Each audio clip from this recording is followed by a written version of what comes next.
en la sangre inicialmente con los buffers, que es un manejo de segundos a minutos, en los pulmones, ¿no?, con la hemostasia, es decir, el intercambio de CO2 por O2, y en el riñón, ¿no?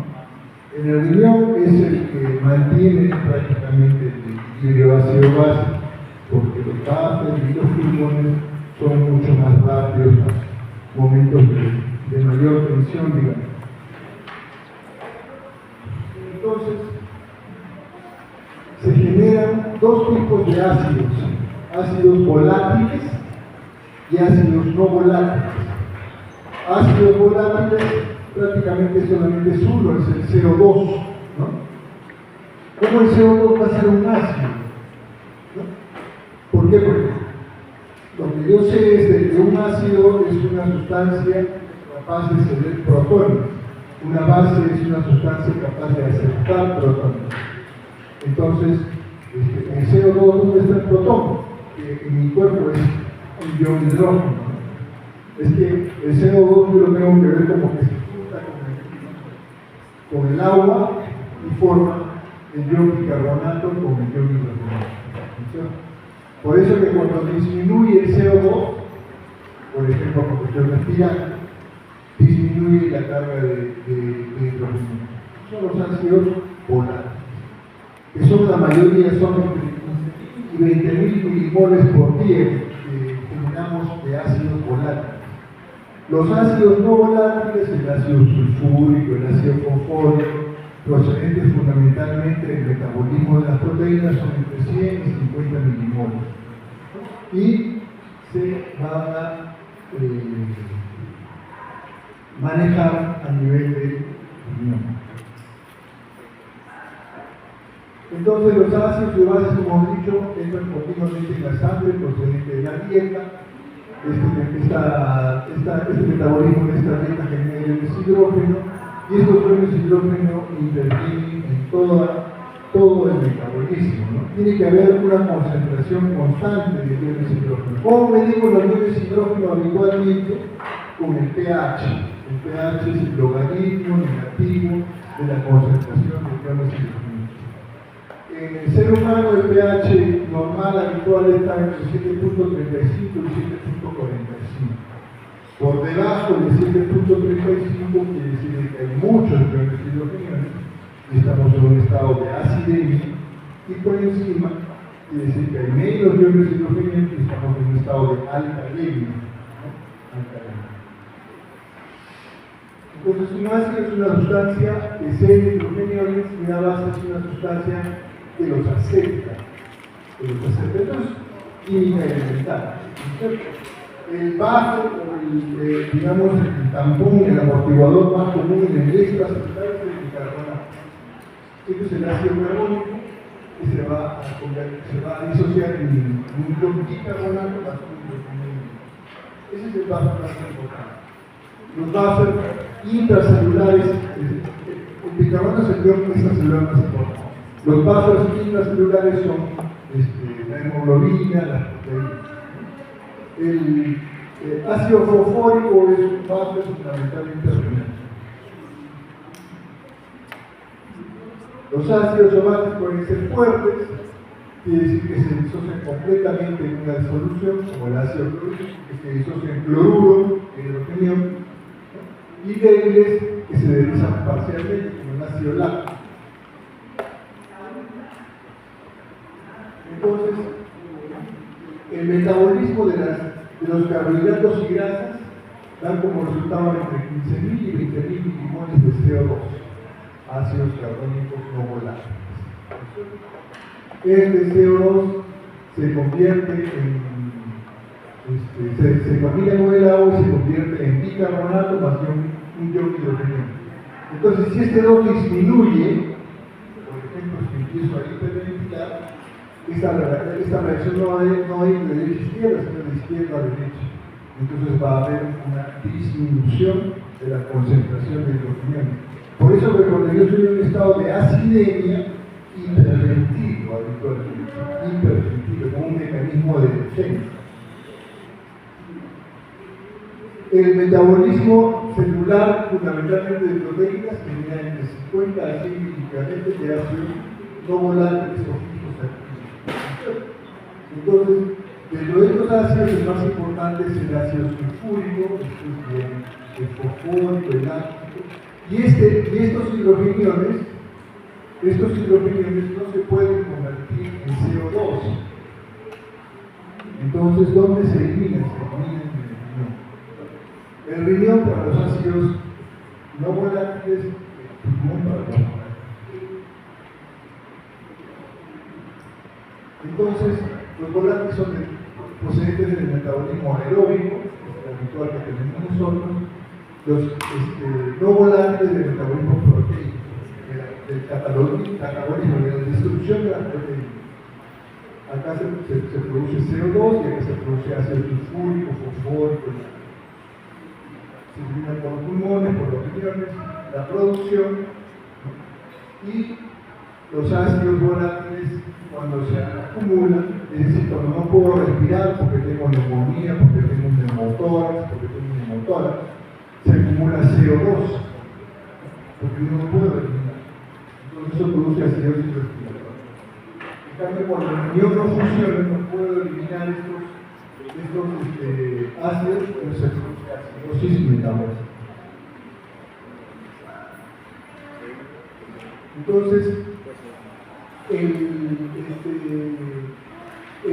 ácido volátil se combina inicialmente con el bicarbonato extracelular en tampones para minimizar el cambio de la concentración de hidrógeno, y este sigue posteriormente por los iones de hidrógeno se consumen, es a partir de los aminoácidos aniónicos, se producen, se unen por ejemplo a la lactato y producen glucosa, ácido volátil. Como dijimos, una dieta occidental más o menos son 50 a 100 diferentes de ácidos no volátiles. ¿Qué cosa es un tampón o buffer? Es una sustancia que evita cambios bruscos en el pH de una solución, en este caso en la sangre, ¿no? Al añadir un ácido base. Los más importantes, el bicarbonato extracelular, la hemoglobina y las proteínas plasmáticas intracelular y el fosfato, que son un buffer renal. Entonces acá está el líquido celular, el buffer más importante es el bicarbonato, 75% de la capacidad. Entonces tenemos el tampón bicarbonato, el tampón fosfato y las proteínas. Los buffers corrigen casi inmediatamente el mecanismo respiratorio en minutos, en una hora, y el renal en horas y días. Aquí hay una ecuación muy importante que nos permite calcular el pH, que como ya hemos dicho es un concepto matemático, y es esta de acá donde está en consideración la concentración de bicarbonato y la concentración de azúcar. Directamente proporcional a la concentración de bicarbonato. Eso me puede decir, si el pH sube, eso quiere decir que el bicarbonato va a subir, y inversamente el CO2 baja, el pH sube, y viceversa. Entonces vamos a analizar ahora cada uno de los mecanismos renales. Para que en el riñón se elimine efectivamente los iones hidrogenios, tenemos que botar el ion hidrogenio, pero no tiene que salir con el ion bicarbonato, porque si sale el hidrogenio con el bicarbonato es lo mismo que nada, no hemos eliminado nada, ¿no? Eso es lo que pasa, por ejemplo, en la acidosis celular renal, que pierde el bicarbonato. Entonces, lo primero es la reabsorción del bicarbonato, que es fundamentalmente el túbulo proximal. Después, la producción del bicarbonato nuevo a partir del ion amoníaco, ¿no? Después está ya la pérdida propiamente de los iones hidrogenios, que están en los túbulos, principalmente el distal y el túbulo colector, ¿no es cierto? El hidrogenio libre como tal no es la principal forma de eliminación de ácidos por la orina. Eso es lo que se llama la acidez titulable, que nosotros medimos con la tira de lápiz en la orina. Saben ustedes que el pH de la orina es ligeramente ácido, ¿no? De 4.5. Está dado por esta secreción de hidrógeno. Y la expresión de ácidos no volátiles, ¿no? El ácido sulfúrico a la cabeza, que es fundamentalmente con la excreción activa por los tubos. Aquí está la reabsorción del bicarbonato en el tubo proximal. Este es la sangre, digamos, y pues la orina. Entonces ustedes ven que el hidrogenio se pierde, pero el bicarbonato se reabsorbe. Se cumplen las dos funciones. Eliminar solo el bicarbonato sin solo el hidrogenio sin bicarbonato. Entonces aquí ven que el tubo más metabólicamente activo es el tubo proximal. Si ustedes les preguntan por dónde se elimina, por dónde se metaboliza cualquier molécula, ustedes dicen tubo proximal y realmente tienen bastante posibilidades de resultado, ¿no? Porque es ahí donde se genera casi toda la metabolización. Generación de nuevo bicarbonato. Entonces aquí se genera nuevo bicarbonato a partir de un ácido que puede ser ácido fosfórico, ¿no? O a partir del ion amonio. Se elimina el hidrogenio y el bicarbonato se reabsorbe. Esta es la sangre y este es la orina, el lumen tubular. Se reabsorbe esto se llama la acidez no titulable. Perdón, titulable, esta es la formación de amonio que forma parte de la acidez no titulable. Titulable es lo que medimos, ¿no es cierto? El que mide los hidrogeniones libres en la orina, que es la forma menos efectiva de eliminar esta grasa. Muy bien, entonces nosotros tenemos una expresión ácida neta, es decir, estamos eliminando efectivamente los hidrogeniones. Y eso, ¿de qué consiste? Consiste de la acidez titulable, es decir, del ácido fosfórico, del ácido sulfúrico, del amoníaco, que se exterior del amonio y se metió un hidrógeno ahí, y la reabsorción del bicarbonato. O sea, la expresión acidaneta es la sumatoria de la acidez titulable, es decir, los hidrogeniones libres, del amoníaco, menos el bicarbonato que reabsorbido. Entonces, la expresión acidaneta en adultos es de aproximadamente 50 a 100 microgramos por día, que como ustedes saben, por lo que hemos visto, es lo que más o menos consumimos al día en una dieta común y corriente. Entonces, aquí se ve que el amonio, el NH4, es el 60 a 70% de la eliminación de hidrogeniones. Y eso es lógico, ¿no? Porque aquí elimino hidrogeniones y elimino nitrógeno, que es otro metabolito de producto del metabolismo fundamentalmente de las proteínas. La secreción de hidrogeniones libres es mucho menos importante y la acidez titulable, con los fosfatos a la cabeza, es la segunda más importante. Entonces, las tres formas de eliminar el exceso de ácido. Muy bien. Vamos a ver ahora el mecanismo respiratorio. El mecanismo respiratorio tiene que ver con hiperventilación o hipoventilación. Ante cualquier desavenencia que nos produzca un aumento del pH, lo que vamos a hacer es hiperventilar.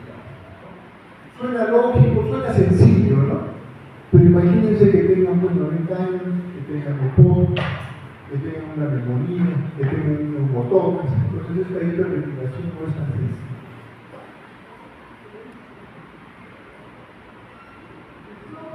Hipoventilación, retención de CO2, aumento del pH. Hiperventilación, eliminación de CO2, aumento del pH. Ahora, hay situaciones también en las que no nos conviene la hiperventilación. La hiperventilación por ejemplo, es bastante común en las crisis de ansiedad, el cual la paciente empieza a hiperventilar. Y esa hiperventilación produce una serie de efectos, fundamentalmente calambres, y empeora la ansiedad. Por eso ustedes ven que en la emergencia que a los pacientes que vienen con una crisis de pánico, les dan una bolsa para que respiren allí, ¿no? De esa manera se evita la eliminación excesiva del CO2. Es bien curioso lo que se vio, por ejemplo, una vez en un partido de tenis, ¿no? Donde estaba jugando un español con Federer, etc. Parece que el español le dio una crisis de ansiedad y le empezó a venir calambres, ¿no? Empezó a venir calambres después en los primeros sets. Entonces uno se pone a pensar, pero este señor tiene una preparación deportiva tan importante, ¿por qué se acalambra tan rápido? El problema era que estaba hiperventilando, y la hiperventilación le produce alcalosis respiratoria, y la alcalosis respiratoria le produce hipocalcemia. El tenista abandonó el partido, etc. Si hubiese respirado en una bolsa, probablemente hubiese salido España. Muy bien, aquí hay un resumen de los pulmones y de los riñones en el mantenimiento del equilibrio ácido. Ácidos volátiles en el pulmón, ácidos no volátiles en el pulmón. Dentro del riñón, la forma más efectiva es mediante el NH4. Muy bien, vamos a hacer un repaso rápido sobre las afecciones del equilibrio ácido-base. Hay dos tipos: metabólicas, cuando está afectado el riñón, y respiratorias, cuando está afectado el pulmón. Cuando aumenta la concentración de los riñones, estamos hablando de acidosis, oxidemia, y cuando disminuye de alcalosis o alcalosis. Entonces, por ejemplo, en la acidosis metabólica, el pH, por supuesto, está disminuido, y el bicarbonato también está disminuido. En la alcalosis metabólica, los dos están aumentados. Esto es lógico. Muy bien. Entonces, si tenemos un aumento del pH, una disminución del pH con aumento de los riñones, vamos a tener acidosis, que si es dependiente de disminución del bicarbonato va a ser metabólica, y si es dependiente de aumento del pH, va a ser respiratoria.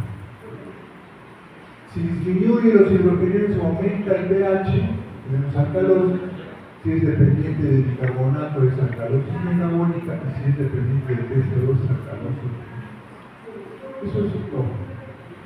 La acidosis metabólica, ¿no? Es una disminución del bicarbonato plasmático, y ¿qué va a producir en el pulmón la disminución del bicarbonato plasmático o acidosis metabólica? El pulmón va a empezar a hiperventilar, como un mecanismo de defensa. Se va a pasar de la raya, entonces va a tener alcalosis respiratoria. De manera que la combinación más frecuente es acidosis metabólica más alcalosis respiratoria, a menos que el paciente tenga un déficit importante sobre la función pulmonar. Hay datos clínicos de la respiración de tipo 1, es decir, esa respiración acidótica, porque ya el pulmón tiene que estar trabajando a su máxima potencia para controlar el pH. El objetivo siempre es tener el pH entre 7.35 y 7.45. Después son síntomas generales, debilidad, hipotensión. No son cuadros muy claros, es muy difícil diagnosticar clínicamente una acidosis metabólica, por ejemplo. Claro, se puede sospechar, pero no se puede sospechar la magnitud. Muy bien, entonces, si nos acordamos de toda la fisiología que hemos estudiado, la acidosis metabólica puede ocurrir por dos razones: o porque hay un exceso de carga ácida, por ejemplo, un paciente célico ¿no es cierto? Un paciente con shock, en un exceso de carga ácida, o el paciente está perdiendo bicarbonato, o el paciente está perdiendo bicarbonato por la orina, que no debería de hacer, entonces para eso nos sirve el anion gap. El anion gap es la diferencia a favor de las cargas positivas, la diferencia artificial, ¿no? Porque normalmente no existe. Lo que pasa es que hay cargas positivas que son muy difíciles de medir, porque son intracelulares, y son proteínas, etc. Entonces, cuando sube el anion gap, es esta diferencia, sodio, que es el principal ion extracelular, y menos la diferencia de la sumatoria de todos los bicarbonatos. Cuando nuestro anion gap sube, quiere decir que al sodio se ha añadido otro anión positivo, que es el hidrogenión. Entonces se dice que es acidosis metabólica más anion gap alto. ¿Qué significa eso? Significa que la acidosis es por un aumento de carga ácida. Pero ¿qué pasa cuando el anion gap está normal o disminuido? No se ha aumentado, no se ha agregado acá otra carga positiva. Lo que pasa es que las cargas negativas han ido disminuyendo. Entonces, ¿cuál es el problema? El problema es que estoy perdiendo el bicarbonato. Entonces es característico, por ejemplo, en las acidosis tubular-renales, que son enfermedades congénitas, hereditarias. Después hay pérdidas por vía digestiva, etcétera, pero que son un poco más raras. Pérdidas de bicarbonato, no refiero.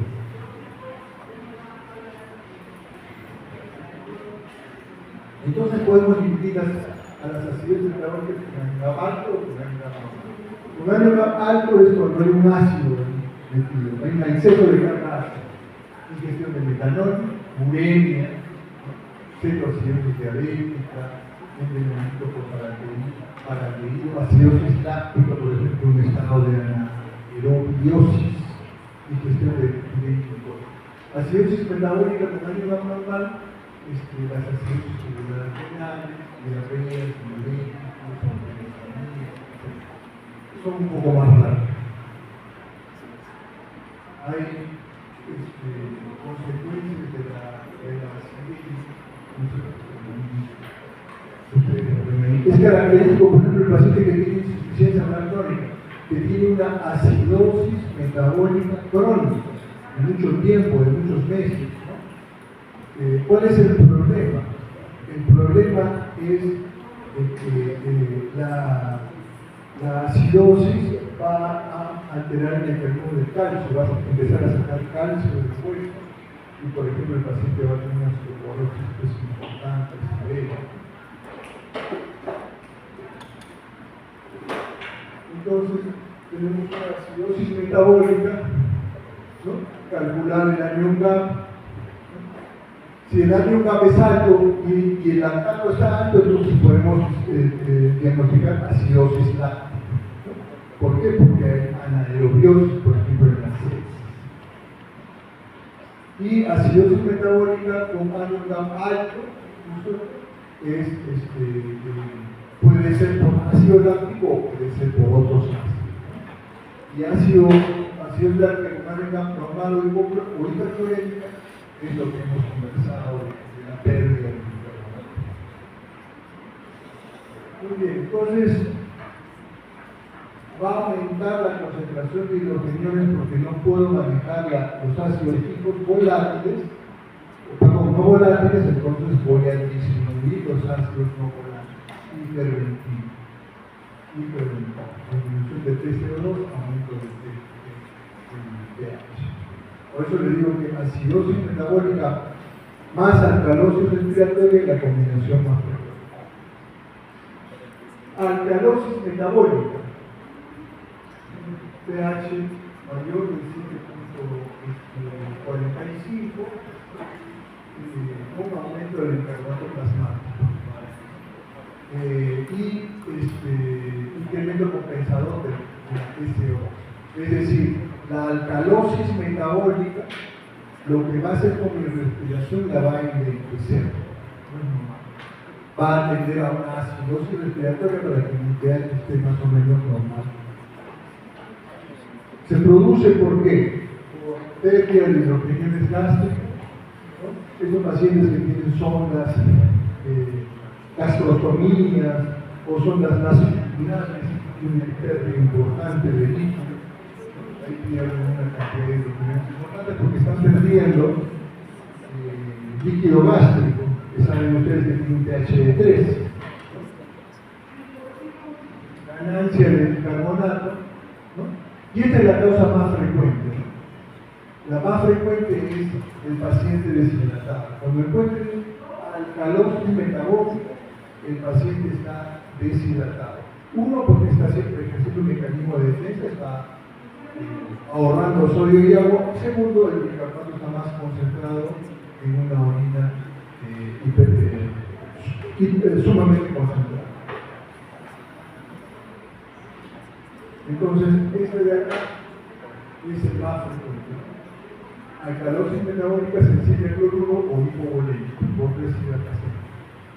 Entonces, las causas son aspiración gástrica porque pierde los riñones del estómago, diuréticos, vómitos, es decir, me deshidrato. Y lo que yo encuentro es un cloro urinario bajo, ¿no? Porque lo estoy absorbiendo. Y responde muy bien a la hidratación. La alcalosis metabólica resistente al cloruro y la euvolémica o la hipovolémica ya son causas un poco más raras. El cloro urinario está alto y no responde a hidratación. Los datos médicos son muy generales. Produce la alcalosis metabólica, produce disminución del calcio, disminución del potasio, disminución del cloro. Muchas veces los síntomas son dependientes de estos descensos secundarios más que de la alcalosis propiamente. Muy bien, acidosis respiratoria. Y la acidosis respiratoria probablemente sea la reducción del líquido hacia base más seria, más severa. La acidosis respiratoria significa que el paciente no puede respirar. No puede respirar. Entonces, si yo tengo un paciente con geronte, con EPOC, que hace neumonía, y yo a determinada hora le encuentro acidosis metabólica más alcalosis respiratoria, ¿no es cierto? Y conforme pasan las horas, esa alcalosis respiratoria se va convirtiendo en acidosis respiratoria, el pronóstico es muy malo, ¿no? ¿Qué significa esto? Que pase de alcalosis a acidosis respiratoria. Significa que me estoy cansando, que el esfuerzo que tengo que hacer para hiperventilar me está agotando. Entonces empiezo a respirar más lento. Aparece acidosis respiratoria. Es una indicación, por ejemplo, para iniciar ventilación mecánica, dada la condición crítica. Es así como se debe ver la acidosis respiratoria. Aumento del PCO2. Acceso compensatorio de bicarbonatos y la acidosis es crónica, ¿no? ¿En qué situaciones es crónica? Por ejemplo, el EPOC. Es una acidosis respiratoria crónica. Entonces ahí el bicarbonato, pero si es una acidosis respiratoria como consecuencia de una neumonía, está aguda, como no va a aumentar. No va a haber tiempo como entonces tenemos causas cualquiera que está fuerte que reduzca la ventilación pulmonar, por ejemplo, depresores del sistema nervioso central, traumatismo torácico, EPOC, apnea del sueño, etc. Lo que va a permitir es que yo no elimine toda el PCO2. Entonces, aguda, crónica, como dijimos, aguda, no hay una compensación del bicarbonato. O sea, no hay tiempo para la compensación renal. Aquí hay algunas causas que pueden producir. Y es la más seria, ¿no? En la crónica sí hay compensación del riñón. El pH más o menos puede estar normal. Y aquí hay algunos ejemplos que son compromisos pulmonares crónicos, ¿no? Igual, el paciente que tiene acidosis respiratoria crónica nosotros no nos vamos a emocionar pues, y ponerle oxígeno y le tomamos unos gases arteriales con acidosis respiratoria a las 3 horas. Ya no hay acidosis respiratoria del cosito, es un manejo fino, de equipo de piso, etc. La acidosis respiratoria disminuyó porque le pusimos oxígeno, empezó a haber CO2 y el paciente muy bien. Falso de todo paciente. Porque en ese paciente con acidosis respiratoria crónica, el principal estímulo para que siga respirando, es la concentración de CO2. De manera que si yo me emociono y lo hago, el paciente ya no va a tener el principal estímulo para respirar. Los síntomas, como ustedes ven, totalmente específicos. La alcalosis respiratoria. La acidosis respiratoria entonces es la más seria, la más severa. El tratamiento es de acuerdo a la condición de fondo, probablemente siempre es oxigenoterapia, sobre todo si es aguda. Si es una insuficiencia, si es una acidosis respiratoria crónica, vamos a ser mucho más cautos en el uso de oxígeno. Alcalosis respiratoria, es decir, el paciente que hiperventila. El paciente que hiperventila, puedo hiperventilar por razones perfectamente justificables, ¿no? Porque me estoy agitando, porque estoy corriendo una maratón, etc., y hiperventilo. Pero también hay situaciones en que hiperventilo por gusto, ¿no? Generalmente son las crisis de pánico, los trastornos psiquiátricos, que entre otras cosas hacen que el paciente hiperventile, ¿no? Y eso va a generar algunos problemas. La alcalosis respiratoria, el CO2 al disolver el agua forma ácido carbónico, que se disocia. Si se elimina mucho CO2 por hiperventilación, entonces el hidrogenio va a bajar y el pH va a aumentar. En casos crónicos será excretar bicarbonato para intentar normalizar el pH. Ese sería el mecanismo renal que trataría de compensar esta alcalosis respiratoria. En casos crónicos, sí. En los casos agudos no hay tiempo para compensación renal, ¿no es cierto? Ataque de pánico, dolores, hipoxia aguda, dolor pulmonar, ¿no? En la alcalosis respiratoria crónica sí hay posibilidad de una compensación renal, por ejemplo, cuando se llega a la altitud, en el caso del embarazo, enfermedades pulmonares crónicas.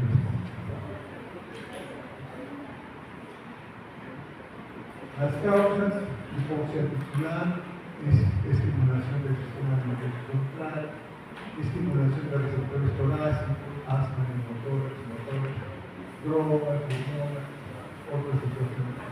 Ten en cuenta que esto puede ser al inicio, ¿no? Al inicio. Y decía, al inicio empiezo a respirar más rápido porque tengo neumonía, porque tengo ansiedad, porque tengo una motora. Pero, claro, si tengo 80 años y tengo ya un compromiso pulmonar crónico, esta hiperventilación va a durar poquito tiempo. Entonces la alcalosis respiratoria se va a convertir en acidosis respiratoria que, como hemos dicho, es la causa. Ese es el desequilibrio más importante, más severo. Estos son los síntomas totalmente específicos. Entonces, ¿qué es lo que le pasó a este cristiano? Muy bien. Entonces, vamos a terminar haciendo algunos ejercicios para tener una idea de cómo es que nosotros evaluamos este asunto de los trastornos nacionales. Esta paciente de 45 años ingresa en estado sintomatoso, presentaba 4 días antes de síntomas principales, vómitos, tiene un historial de diabetes, pero se desconoce si está controlado. Entonces se encuentra una glicemia de 254, un pH de 7.24, un bicarbonato de 2, PCO2 de 22. Entonces, ¿cómo nosotros evaluamos, cómo nosotros enfocamos sobre unos análisis de gases arteriales? Primero vamos a ver el pH. Entonces, el pH está por debajo de lo habitual, 7.35 a 7.45. Entonces, eso se llama acidemia. Entonces, tiene acidemia. Después vamos a saber por qué. No vamos al bicarbonato. Tiene 12. Entonces, está muy disminuido de los rangos normales. ¿Eso cómo se llama? Acidosis metabólica. Acidosis metabólica. Después vamos al PCO2. El PCO2 nosotros lo corregimos para el bicarbonato de manera que multiplicamos el valor del bicarbonato por 2.5 más 8 más menos 2 es lo que deberíamos encontrar de PCO2. 12 por 1.5, 18 más 8, 26 más menos 2 de 24 a 28 debería ser su PCO2 y tiene 22. ¿Cómo se llama eso?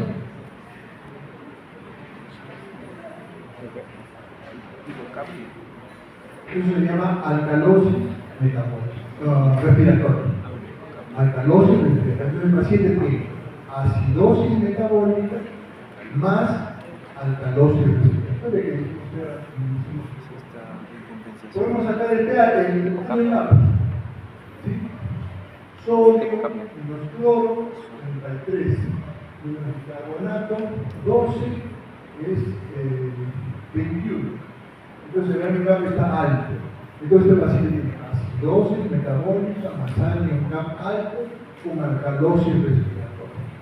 Entonces la acidosis metabólica, ¿por qué es? Porque tiene un exceso de carga pendiente dado la hipertensión. Y la alcalosis respiratoria está tratando de compensar la acidosis metabólica con NMA. Aquí, igual, bueno, esta es la solución. Este de acá es urgencias con disnea y un cuadro compatible con el agudo de pulmón, es decir, un cuadro compatible con dificultad para respirar. Entonces, si tiene dificultad para respirar, ¿qué es lo que voy a encontrar? Dependiendo de qué momento lo estoy viendo, ¿no? Voy a encontrar alcalosis respiratoria en inicio, si es joven, si tiene buenos pulmones, y si es que el paciente se está descompensando mucho, está empeorando o es muy lícito, voy a encontrar acidosis respiratoria, ¿no? Vamos a ver si no.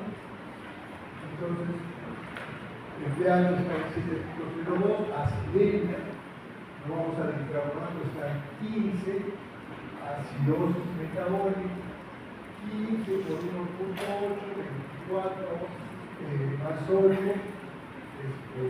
15 por 1.5, 24 más 8, 32, de 30 a 34, de 60. ¿Cómo se llama eso? Acidosis respiratoria. O sea, este paciente tiene acidosis metabólica más acidosis respiratoria. Acidosis mixta o doble. Muy mal tratado. ¿Qué es lo que tenemos que tratar en este paciente? La acidosis respiratoria. Probablemente vamos a necesitar una terapia, o si el cuadro está muy severo, vamos a tratar ventilación mecánica, ventilación asistida, pero lo que tenemos es tratar de manejar esta será una acidosis respiratoria aguda o crónica. Es crónica, es aguda, no hay posibilidad no hay aumento del bicarbonato.